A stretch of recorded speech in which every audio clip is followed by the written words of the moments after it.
Hello guys, আজকে আমি এসেছি আমাদের বাগানে। এই দেখুন, আপনাদেরকে একটা জিনিস দেখাই। এই দেখুন আমাদের বাগানের মরিচ গাছ।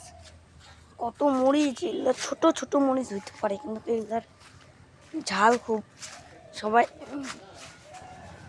ঝাল খুব, বুঝছেন?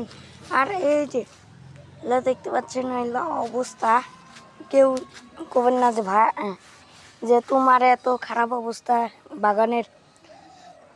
আসলে বৃষ্টি হয়েছিল তো এই জন্য।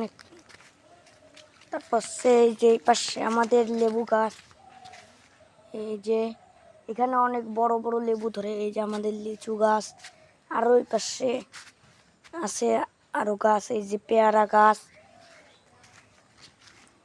আমাদের বাগানটা অনেক বড়।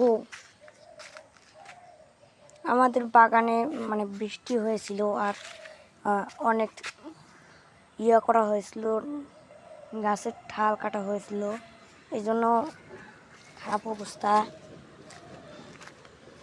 এখানে একটি গাছ ছিল, ওটি পড়ে গেছে বৃষ্টির আবহাওয়াতে। আর আজকের আবহাওয়া খুব সুন্দর, তাই না? তো চলুন আরো গভীর থেকে ঘুরে আসি। এই যে এটা হচ্ছে আমাদের সুপারি বাগান। এখানে অনেকগুলো সুপারির গাছ আছে। তারপর ওই পাশে চলুন, ওইখানে আমাদের ওই পাশে আমাদের আছে, কলা গাছ আছে। চলুন আপনাদেরকে দেখাই।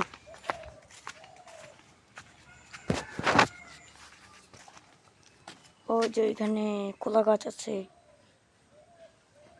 আমি আর ভিতরে যেতে চাই না, কারণ আমাদের বাগানের সাথে ডিগি, যদি কোনো সাপটাপ বেরিয়ে আসে বাবা, আমি যেতে চাই না। তারপর এই যে আমাদের আরো মরিচ গাছ আছে। তারপর সেগুলা হচ্ছে মিষ্টি আলুর গাছ নিচে।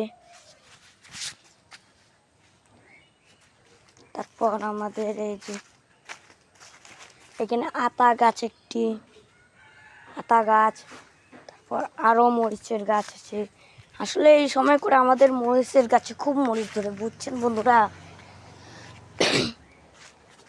আর এগুলা মরিচ ছোট হইতে পারে, কিন্তু খুবই ঝাল। আমাদের বাসা আসি খেয়ে যাবেন একটি মরিচ, আপনি ঝাল ঝাল ঝাল এত লাগবে যে আপনি উহ আহ করবেন। যাই হোক, একটু মজা করলাম, কেউ সিরিয়াসলি নেন না।